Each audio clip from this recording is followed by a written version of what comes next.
A pior neurose é ter o sentimento de que minha vida não tem sentido. Então, devemos descer aos infernos, devemos descer em nós mesmos e encontrar qual é a imagem que nos guia. Os hindus diriam: você deve encontrar seu guru interior e encontrar seu mito. E isso é o que fazemos na análise, uma vez que não se trata apenas da cura de sintomas. Nas grandes análises, trata-se sempre de encontrar o mito da pessoa e também o sentido, a criatividade ou o lugar em que se possa ser criativo na sociedade. O grande problema é que o mito é algo que nunca é somente pessoal, é coletivo, devemos dividi-lo com os outros. Não podemos criar um mito conscientemente, mas você pode inventá-lo, se você tomar inventar no sentido profundo da palavra encontrar. Nós podemos encontrá-lo ao descer em nós mesmos. Ele está em nós e podemos pescá-lo na profundeza. Ou, se colocarmos a pergunta, se dissermos qual é o meu mito, então, através dos sonhos, vêm as indicações. É por isso que Jung foi sempre de novo acusado de querer fundar outra religião ou uma seita ou algo assim, mas na realidade prática, o que o analisando encontra é de tal modo diferente em cada caso e os mitos pessoais que ele descobre são tão diferentes que nunca se poderia formar uma seita. É a resposta da profundeza pessoal à pessoa, e é por isso que, se alguém encontrou seu mito, ele não vai impô-lo aos outros. Ele não irá às ruas dizer: agora tenho uma nova religião, um novo mito e vocês devem crer nela, mas dirá: esta é a minha verdade.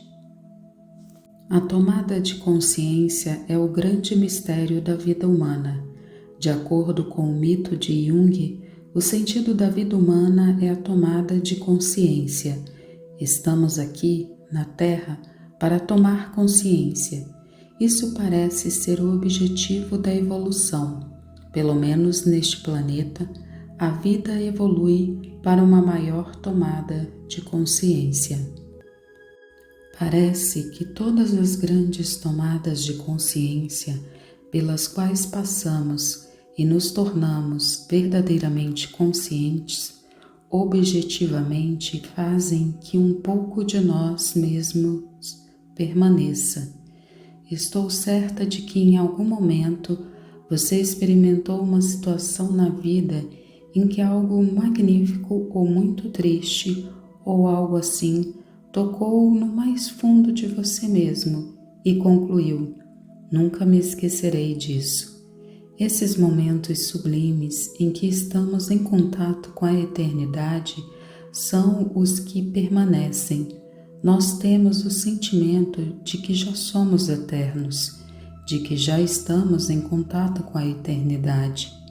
Lembro-me de momentos na minha vida em que fui para meu quarto e disse: isso que chega na minha vida, esse momento sublime de felicidade jamais esquecerei, jamais, jamais, nem mesmo depois da morte. Se tomamos consciência, então o que fica é o fruto da realização consciente que pode, eventualmente, mudar alguma coisa no universo. Cada pequeno passo que nós damos em direção à tomada de consciência tem um efeito inteiramente universal. Como Jung disse, aquilo que chega ao ponto A chegou a todos os lugares. É a ideia chinesa do Tao. Se alguém resolve bem seu problema ou sua tarefa interiormente e invisivelmente, mesmo que não seja divulgada na televisão ou no rádio, ainda assim há alguma coisa que muda no universo, e é essa a nossa tarefa. Eu fui consultada por uma mulher que tivera um episódio de esquizofrenia havia 8 anos e que não dormia mais desde então. Estava inteiramente fragmentada num estado absolutamente medonho. E ela me disse: qual o sentido da minha vida? Estou arruinada, nem os medicamentos me ajudam mais. Que sentido você pode dar à minha vida? Era uma mulher simples e eu lhe disse: você sofre para Deus. E ela logo compreendeu. Ela disse: obrigada, agora posso viver.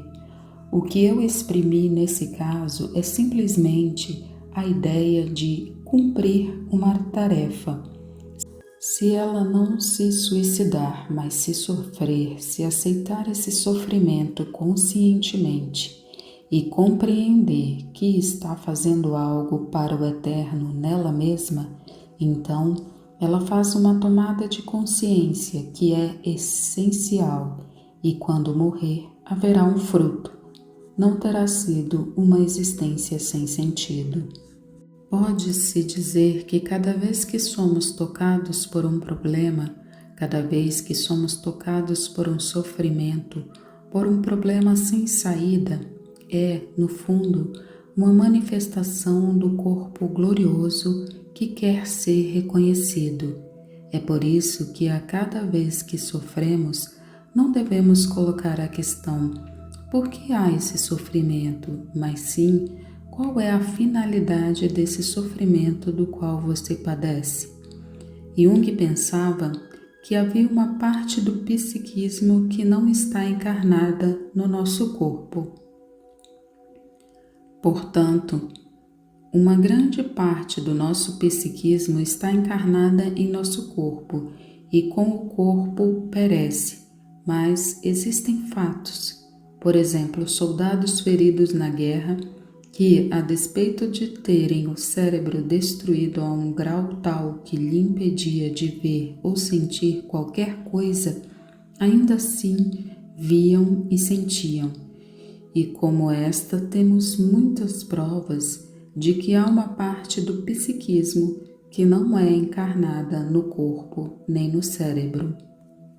O cérebro é antes, sob esse ponto de vista, um instrumento pelo qual o psiquismo se manifesta, mas ele não é tudo, não é. A teoria materialista estabelece que o psiquismo é um epifenômeno das funções cerebrais, mas isso não parece justo, pois nós vemos que o psiquismo continua a funcionar corretamente, mesmo quando o cérebro está em grande parte destruído. E é por isso que há um psiquismo encarnado e um psiquismo que não é inteiramente encarnado. E é provavelmente esse psiquismo não completamente encarnado que continua. Há uma parte do psiquismo que não é tocada nos processos grosseiros da matéria.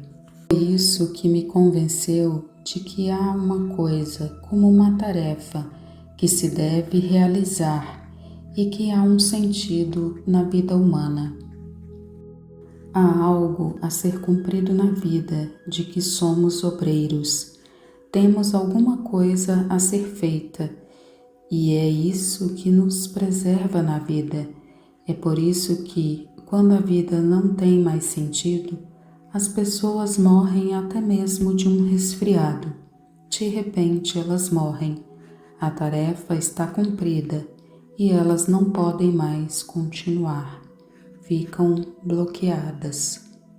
A vida é um trabalho a ser cumprido, um esforço a ser feito, que tem a ver com esse fruto que, então, permanecerá no além.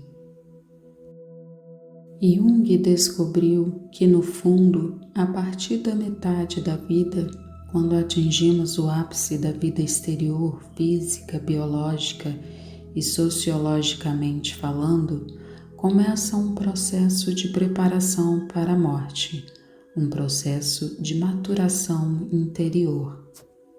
Isso mostra que a morte não é algo súbito que chega no fim de nossa vida. É um opus magnum, uma grande obra, o esforço que fazemos, a tomada de consciência, e isso é essencial, é inteiramente importante. Pode-se dizer, portanto, que a partir da metade da vida começamos a viver essa eternização. A imagem mais simples e a mais convincente que você encontra em alguns sonhos e que já citei é a ideia do fruto. No fim de nossa vida, fica um fruto que será preservado na eternidade, em uma livraria ou em uma granja ou algo assim. Esse fruto